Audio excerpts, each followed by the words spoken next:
አንድ ሰራዊት ምሽግን ከጩኸት ውጪ ምንም ሳያደርግ አወደመ ብዬ ብነግረስ? የተዘጋች ከተማ፣ በሮቿም የተቆለፉ፣ ግድግዳዎቿም በጣም ረዥምና ወፍራም የሆኑ፣ ለትውልድ ትውልድ የማይናወጥ ማንም ሊፈታተነው የማይችል ትልቅ ግንብ ያለምንም ኃይል በእልልታ ብቻ አንድ አገር መጣች። መሳሪያ፣ መሰላሎችን፣ መለከትንና ጸጥታን ብቻ ይዛ። እነዚህ ህዝብም ለ6 ቀናት ሰልፍ ወጡ። ምንም አልተናገሩም። ነገር ግን በሰባተኛው ቀን ቀጥሎ የሆነው ነገር ዓለምን ያናውጥና ለትውልድም ያስተጋባ ነበር። የዚህ ግድግዳ መፍረስ ታሪክ ብቻ አይደለም፣ ይህ የተስፋ ቃል ታሪክም ነው። በእምነት የሚመራ ህዝብ ሰይፍ ሳያነሳ የሚያሸንፍ አምላክ አለው። ይህ የኢያሪኮ ውድቀት ታሪክ ነው።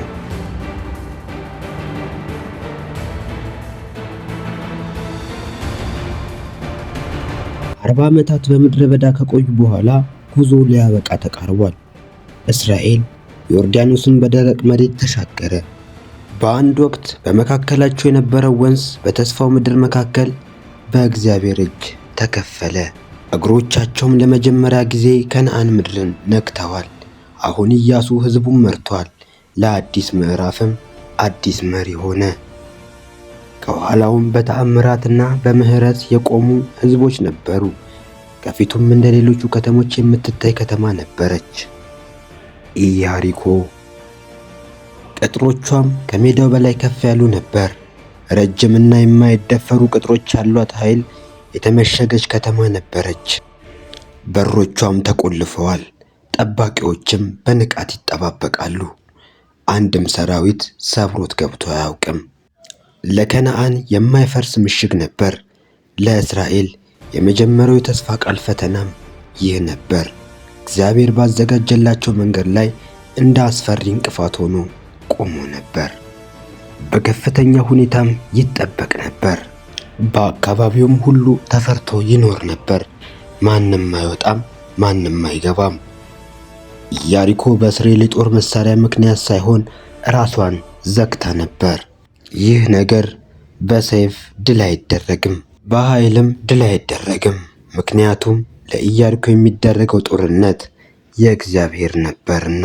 ሕዝቡም ከነዓንን ከመውረራቸው በፊት ኢያሱ ምድሪቱን በተለይም ኢያሪኮን እንዲሰልሉ ከሰፈሩ 2 ሰዎችን ልኮ ነበረ። ሰዎቹም በጨለማ ውስጥ ተጉዘው ሾልከው ገቡና በጸጥታ ወደ ታላቂቱ ከተማ ቀረቡ። ወደ ኢያሪኮ ቅጥርም ሲገቡ መንገዳቸው በከተማው ቅጥር ውስጥ ወዳለ ወደ አንዲት መጠነኛ ቤት ውስጥ አመጣቸው። የዚህ ቤትም ባለቤት ረዓብ ትባል ነበር። በኢያሪኮም የምትታወቅ ሴት ነበረች። ምንም እንኳን በመልካም ምክንያቷ ባይሆንም በሴተኛ ዳሪነቷ ትታወቅ ነበር። በህብረተሰቡም ዳርቻ ላይ ትኖር ነበር። እግዚአብሔርም ለምን በህብረተሰቡ ዘንድ ችላ የተባለችውን ሴት በእቅድ ውስጥ እንድትሳተፍ እንደ መሳሪያ አድርጎ መረጠ። ለምን? ረዓብን። ረዓብ ተራ ሴት አልነበረችም። ምንም እንኳን ሙያዋ ከሰው በላይ የሆነች ብትሆንም እንደ ሲኦንና ኦግ ያሉ ኃይላትን፣ ነገስታትን በዮርዳኖስ ምስራቅ ድል አድርጋ ያሸነፈች ሴት ናት። ልቧም በክብር በአክብሮት የተሞላ ነው። የእስራኤል አምላክም ከሌላው አምላክ የተለየ እንደሆነ አመነች። በዚያም ሌሊት የኢያሪኮ ንጉሥ የእስራኤል ሰላዮች ወደ ከተማዋ እንደገቡ ሲሰማ ለረዓብ ቤትም ሰዎችን ላከ። እሷም እንድትሰጣቸው ጠየቀ። ረዓብም ምርጫ መጣባት። እንግዶቹን አሳልፋ በመስጠት ራሷን ማዳን ትችል ነበር። እርሷ ግን እንግዶቹን ደብቃቸው ራሷን አደጋ ላይ ጣለች። ሰላዮቹንም በጣሪያዋ ላይ በተልባ አገዳ ስር ደበቀቻቸው።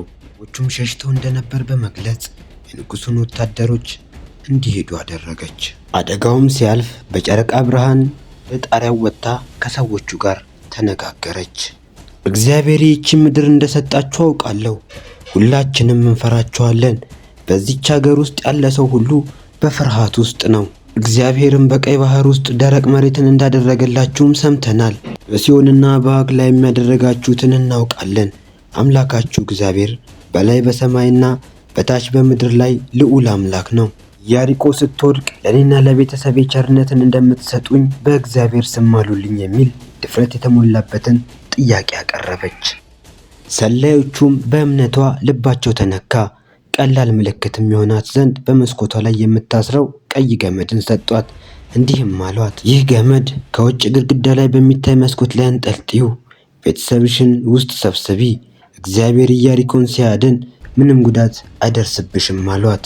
ረሃብም ከመስኮቷ ውጪ ባለ ገመድ በኩል ወደ ታች በማውረድ እንዲያመልጡ ረዳቻቸው። ሰዎቹም ወደ ኮረብቶቹ ሸሹ። ኢያሪኮ በጥብቅ ተዘግታ ስለነበረ ለ3 ቀናት ተደብቀው ነበር። ከዚያም አንድ መልእክት ይዘው ወደ ኢያሱ ተመለሱ። የደረሰባቸውን ሁሉ አወሩለት። መሰላል፣ የቁፋሮ ምሽጎች ወይንም የከበባ ግንቦች አይኖሩም።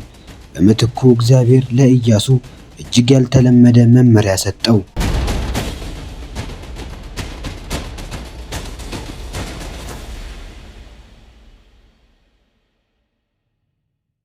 ከተማይቱን በቀን 1 ጊዜ ለ6 ቀናት ዞሩ። 7 ካህናትም በታቦቱ ፊት ቀንደ መለከትን ይዘው ይጓዙ። በሰባተኛው ቀንም ከተማዋን 7 ጊዜ ዞሩና ከዚያም ቀንደ መለከቶችን ነፉ። ረጅም ድምፅም ስትሰሙ ሕዝቡ ሁሉ በታላቅ ድምፅ ይጮኻሉ። ከዚያም የከተማዋ ቅጥር ይፈርሳል። ሞኝነት የሚመስል ነገር ግን ኢያሱ የእግዚአብሔር መንገዶች ከሰው ማስተዋል በላይ እንደሆኑ ያውቅ ነበር።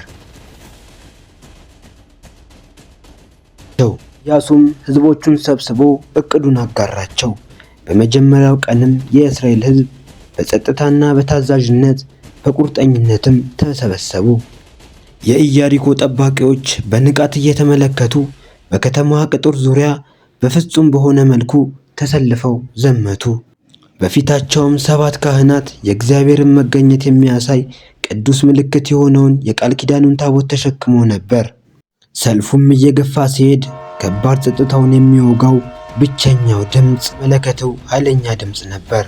በአየር ላይ እንደ መለኮታዊ ጥሪ ያስተጋባ ነበር። ጠባቂዎቹ በከተማው ቅጥር ላይ ሆነው እንግዳ በሆኑ ሰልፍ ግራ ተጋብተው ታዩ። በሁለተኛውና በሶስተኛው ቀን በግድግዳው ላይ የነበሩ ወታደሮች ማሾፍና ማፌዝ ጀመሩ። ይህ የልጅነት ስርዓት ነው። ጥቃት የለም፣ ውጊያ የለም። ይህ ምን አይነት ብልሃት ነው? ነገር ግን በአምስተኛውና በስድስተኛው ቀን ሳቁ ወደ መረበሽ ተለወጠ። ማለቅ የሌለው ከቀንዶቹ ድምፅ በስተቀር ጸጥታው ተራ ጦርነት አልነበረም። የኢያሪኮ ስሜት ተለወጠ። ገበያዎቹ ባዶ ሆኑ፣ መስኮቶቹም ተዘጉ። ወታደሮቹ በግድግዳው ላይ ቆመው አይኖቻቸው በእስራኤላውያን ሰፈር ላይ ሲያተኩሩ ፍርሃት በእነርሱ ውስጥ መንቀሳቀስ ጀመረ። የእስራኤል ሕዝብም ታዛዥ ነበር። ታቦቱን ተሸክሞ ነበር። ካህናቱም ቀንደ መለከቱን እየነፉ ነው። የመጀመሪያው ንጋት ብርሃን ከአድማስ በላይ ሲንሸራሸር የእስራኤል ሰፈር በዓላማ ተናወጠ። ይህ የተለመደ ጠዋት አልነበረም። ዛሬ 7ኛው ቀን ነበር፣ ሁሉም ነገር የሚለወጥበት ቀን። ኢያሪኮ ግንብ አናት ላይ ሆነው ጠባቂዎቹ በድካም ዓይናቸው ተመለከቱ። ኢያሱ በሕዝቡ መካከል ተመላለሰ። ፊቱ የተረጋጋ ቢሆንም ትኩረቱን ግን የቆረጠ ነው። ካህናቱም የቃል ኪዳኑን ታቦት በክብር ተሸክመው ቦታቸውን ያዙ።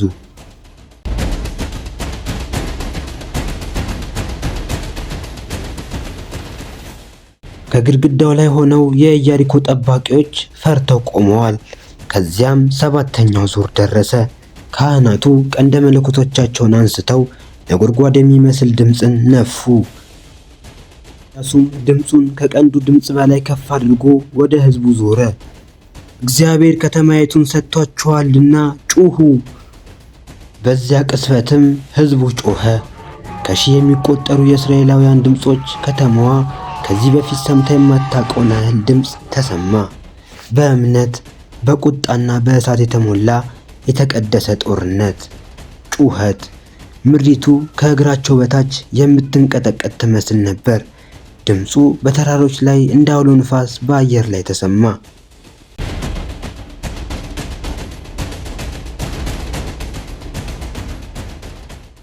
ከዚያም መሬቱ ሁሉ ተሰነጠቀ።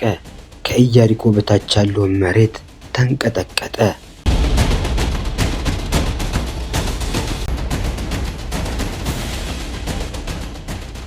እዛ ኃያላን ግድግዳዎች፣ እነዚያ ጠላቶቻቸውን ለመከላከል የተገነቡ ወፍራም ረዣዥም ግድግዳዎች በሰማይ ክብደት እንደተጨናነቁ ወደ ውስጥ ተጣብቀዋል።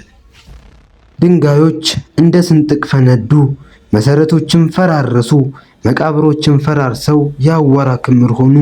ጩኸቶችም ከከተማው ውስጥ አስተጋባ። በሴኮንዶች ውስጥ የኢያሪኮ የማይሰበር መከላከያ ከፍርስራሽ ያለፈ ምንም ነገር ሆነ። የእስራኤል ተዋጊዎችም በፍጥነት ወደ ከተማው ገቡ። አሁን ከተማዋ ተጋለጠች፣ በፍጥነትም ወደቀች። ነገር ግን አንድ ቤት፣ አንድ ግድግዳ፣ አንድ ክፍል ሳይበላሽ ቀረ። የረዓብ ቤት። በቤተሰቦቿም፣ በወላጆቿም፣ በወንድሞቿና በእህቶቿ፣ በሩቅ ዘመዶቿም ጭምር ተከበበች። ከዚያም ሁለት ሰዎች ገቡ። እነርሱም ነበሩ በአንድ ወቅት በተልባ እግር በጣሪያዋ ላይ የደበቀቻቸው ሰላዮቹ ነበሩ። አሁን ቃላቸውን ሊጠብቁ መጥተው ነበር። ረዓብ ብለው ተጣሩ። ልክ እንደማሉላት ሰላዮቹ ጥፋቱ ከመጠናቀቁ በፊት ረዓብንና ቤተሰቦቿን ከከተማዋ አስወጡ። ረዓብና ቤተሰቦቿም ለመንጻት ከእስራኤል ሰፈር ውጪ ተወሰዱ። ነገር ግን ታሪኳ በዚያ አላበቃም። እሷ ብቻዋንም አልተረፈችም። ተቀባይነትም አግኝታ ወደ እግዚአብሔር ሕዝብ ተቀላቀለች። ያለፈ ታሪኳ ከእንግዲህ እርሷን አይገልጽም። እምነቷም እንደዚያው ነበረ። የተቀረውም የከተማው ክፍልና በውስጡ ያለው ነገር ሁሉ ተቃጥሏል። ከብር፣ ከወርቅ፣ ከነሐስና ከብረት በስተቀር ሁሉም ነገር ተቃጥሏል። ኢያሱ በፍርስራሹ ላይ ሲወጣም ኢያሱ ወደ ሕዝቡ ዞሮ የኢያሪኮን ፍርስራሽ ረገማት። ይህችን ከተማ ለመገንባት የሚሞክር ሰው እርጉም ይሁን። ቤቷንም ሲጀምር በኩር ልጁ ይጥፋ፣ በሩንም ሲጀምር ታናሽ ልጁ ይጥፋ ብሎ ረገመ። በኢያሪኮ የተገኘው ድል ከወታደራዊ ድል የበለጠ ነበር። ይህ ድል መንፈሳዊ ድል ነበር። የእስራኤል አምላክ ከሕዝቡ ጋር መሆኑን ለከነዓናውያን ሁሉ ምልክትን ሰጠ። ወሬውም እንደ ሰደድ እሳት ተሰራጨ። መንግስታትም ተንቀጠቀጡ። ነገስታትም ጥምረት መፍጠር ጀመሩ። የኢያሪኮ መውደቅ የታዛዥነት ፈተና ነበረ። ከተማዋን በራሳቸው ዘዴ ለመያዝ ቢሞክሩ ኖሮ ይወድቁ ነበረ። ነገር ግን ስለታዘዙ እግዚአብሔር ረዳቸው። ረዓብን በተመለከተ አዲስ ጅምር ነበረ። እርሷ ከእንግዲህ ጋለሞታዊት ረዓብ አይደለችም። ታማኛ ረዓብ በእስራኤል ሕዝብ ውስጥ የተጨመረች ነበረች። ከይሁዳ ነገድ የሆነ ሳልሞን የሚባል ሰውን ለማግባት ትሄድ ነበረ እና አንድ ቀን ሩት የሚያገባትን ቦዔዝ የተባለ ልጅ አብሮ ይወልዳሉ። ከእነርሱም የንጉሥ ዳዊት አባት የሆነው የእሴይ አባት ኢዮቤድም ወጣ። ከብዙ ትውልዶችም በኋላ ኢየሱስ መሲሁ። አዎ አስቡት፣ ረዓብ ከተፈረደባት ከተማ የመጣች አረማዊ ጋለሞታ ነበረች። የነገስታት ንጉሥ ቀጥተኛ ቅድመ አያትም ሆነች። ለምን? ምክንያቱም እርሷ ስለታመነች፣ ምክንያቱም በዚህ እምነት ላይ ስለተሰራች፣ ምክንያቱም ሰላዮችን ስለደበቀች፣ ቀዩን ገመድም ስለሰቀለች፣ ሕይወቷንም ለእስራኤል አምላክ ስለሰጠች። የኢያሪኮ ታሪክ ከጥንታዊ ታሪክ አንድ ምዕራፍ ብቻ ያለፈ ነው። የእግዚአብሔር ኃይልም የማይለወጥ ታማኝነቱን የሚያንጸባርቅ መስታወት ነው እና ሙሉ በሙሉ ባንረዳም እንኳን በእርሱ እንድንታመን የሰጠውን ጸጥተኛ ጥሪ እግዚአብሔር ለኢያሱና ለእስራኤላውያን የሰጠው መመሪያ እንግዳ ይመስል ነበረ። በሰይፍ ከመያዝ ይልቅ በከተማ ዙሪያ በጸጥታ በመዞር ሲነገር ብቻ በመጮህ በሰው አመክንዮ ትርጉም አልነበረውም። ነገር ግን ታዛዥነታቸውን ሞኝነት ቢመስልም እንኳን የእግዚአብሔር ታምራዊ ኃይል ተገለጠ። በብዙ መንገዶችም ሕይወቶችን ዛሬ እንደዚያ ነው። የእግዚአብሔር እቅዶችን የማይሳኩባቸው ጊዜያት ምን ያህል ያጋጥሙናል። መንገዱም ግልጽ ያልሆነ የሚመስልበትና እምነታችን የሚፈተንበት። አንድ ጊዜ ሙሉውን ምስል ሳናይ ደረጃ በደረጃ ወደፊት እንድንሄድ ይጠይቀናል። በእነዚያ ጊዜያትም ታዛዥነት ቀላል አይደለም። ብዙውን ጊዜ አደገኛ፣ እንዲያውም አስፈሪ ይመስላል። ነገር ግን ልክ እንደ እስራኤላውያን በመታዘዝ ምንም ከእግዚአብሔር እጅ ውጭ አይደለም። ያለፈ ታሪክ በጣም ጨለማ አይደለም። በጣም ትልቅ ስህተት የለም። ረሃብ ውስብስብ የሆነ ያለፈ ታሪክ ያላት ሴት ነበረች። በህብረተሰቡም ዳርቻ ላይ ትኖር ነበር። ሆኖም እምነቷ አዳናት። እርሷም የአዳኙ የዘር ሐረግ ሆነች።